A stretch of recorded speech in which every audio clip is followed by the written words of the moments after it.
Hello guys, तो आप लोगों को सतराम क्लिनिक पे बहुत बहुत स्वागत है। और आज इस वीडियो में हम लोग समझने वाले हैं मोनोसेप इंजेक्शन के बारे में, जिसमें नॉर्मल मोनोसेप भी आता है और मोनोसेप एसबी भी आता है, जिसमें 1 ग्राम भी आता है, 2 ग्राम भी आता है, 1.5 ग्राम भी आता है, 500 mg, 250 mg, ये सभी इंजेक्शन आते हैं मोनोसेप के।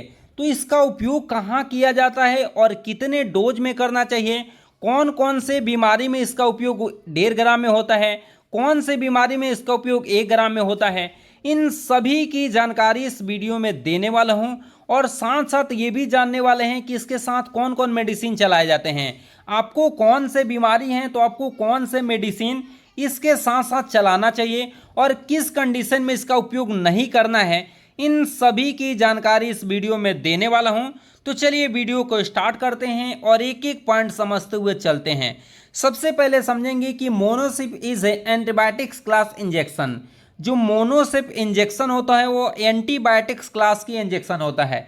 यह कैसा इंजेक्शन होता है? तो एंटीबायोटिक्स क्लास की क्या होती है? इंजेक्शन होती है। और इट इज कंटेन सेफ्ट्रिसोन। देखिए सेफ्ट्रिसोन इसमें क्या कंपोजिशन, इसमें क्या होता है? सेफ्ट्रिसोन इसमें क्या मिलाया गया होता है? तो कंपोजिशन होता है, ये आपको याद रखना है।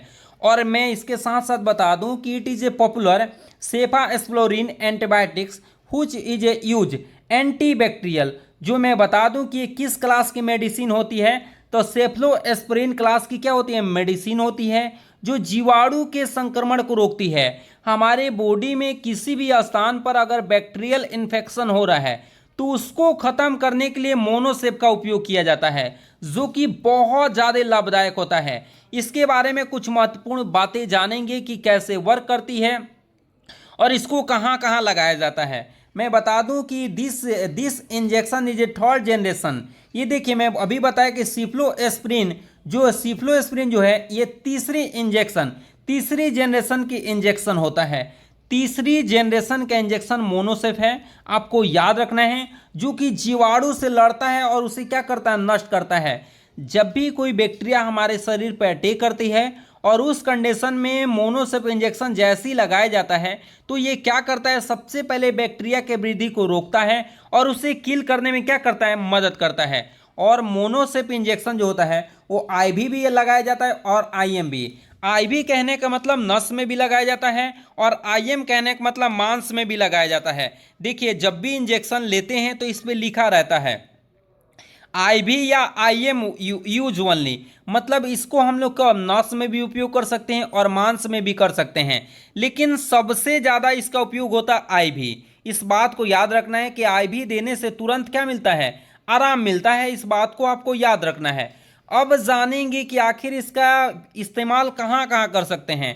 तो फेफड़ों के संक्रमण में, अगर लंग्स में किसी भी प्रकार का क्या हो गया है? इन्फेक्शन हो गया है तो उसमें इसका उपयोग कर सकते हैं। ओवरी इन्फेक्शन, यहाँ पे ओवरी मतलब कहने का मतलब क्या है? अंडाशय में किसी प्रकार का कोई इन्फेक्शन हो गया उसमें भी कर सकते हैं।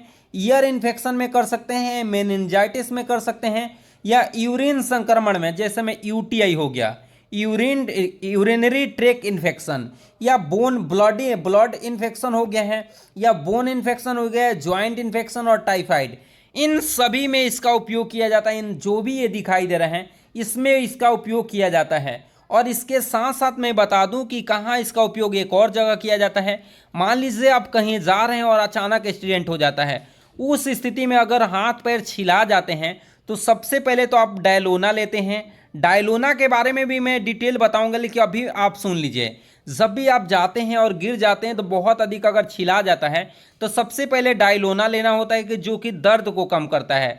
और उसके जस्ट बाद टेटवेट को लेना होता है, जो कि क्या करता है? आपको टेटनस से बचाता है। और उसके बाद से 5 दिनों तक मोनोसेप इंजेक्शन 1 ग्राम का चलाया जाता है, क्योंकि जहाँ पे छिलाया होता है वहाँ पे होता क्या है? वहाँ पे बैक्टीरियल इन्फेक्शन हो जाता है, तो उसको ख़त्म करने के लिए मोनोसेप इंजेक्शन लगाया जाता है, ये आपको याद रखना है। और उसके साथ साथ कुछ दवाइयाँ भी चलाया जाता है, जिसमें आपको चलाया जाता है क्लेवम।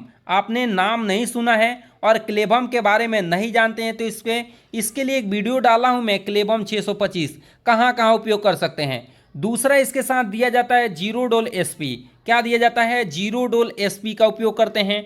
और इसके साथ DSR का उपयोग करते हैं और मल्टीविटामिन। ये चारों दवाई भी चलती रहती है और मोनोसेप 1 ग्राम तो जो भी छिलाया होता है तो उससे दर्द से भी राहत मिलती है और 5 दिन में क्या हो जाता है, ये सूख जाता है।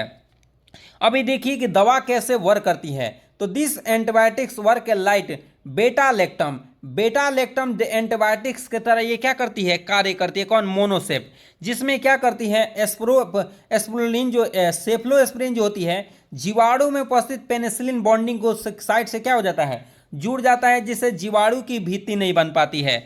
जीवाणु की कोशिका भित्ति क्या चीज़ की बनी होती है, ये आप लोग को कमेंट करके बताना है, क्योंकि बहुत सारे वीडियो में मैंने चर्चा किया है कि बैक्टीरिया का जो है सेल वाल किससे बना होता है। इसका आंसर आप लोग को कमेंट करके बताना है। जैसे ये जुड़ जाता है जिसके कारण क्या होता है, इसका कोशिका भित्ति नहीं बन पाता है, जिसके कारण क्या होता है, यह अधिक समय तक जीवित नहीं रहता है और आसानी से क्या हो जाता है, मर जाता है। अब इसके साइड इफेक्ट क्या हो सकते हैं, अगर ज़्यादा मात्रा में लेते हैं तो इसका साइड इफेक्ट देखा गया है, ब्लीडिंग देखा गया है, या पेनफुल क्या हो गया, यूरिन के साथ, मतलब दर्द के साथ यूरिन निकलेगा।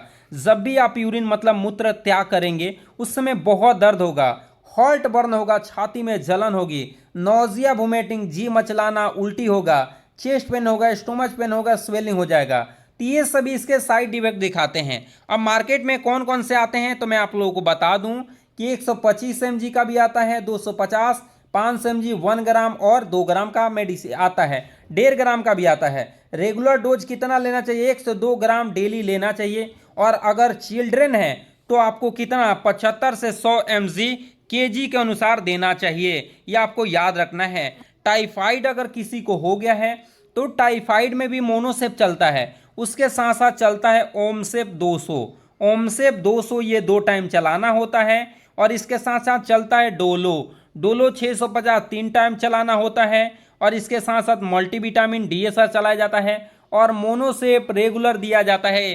कितने दिनों तक, तो देखिए फर्स्ट दिन जब भी आप इंजेक्शन 2 ग्राम सुबह में या 2 ग्राम शाम में देना है, और सेकेंड दिन 1 ग्राम सुबह में 1 ग्राम शाम में, और थर्ड दिन 1 ग्राम मॉर्निंग 1 दिन शाम में। और इसके बाद से तुरंत जांच करा लेना है।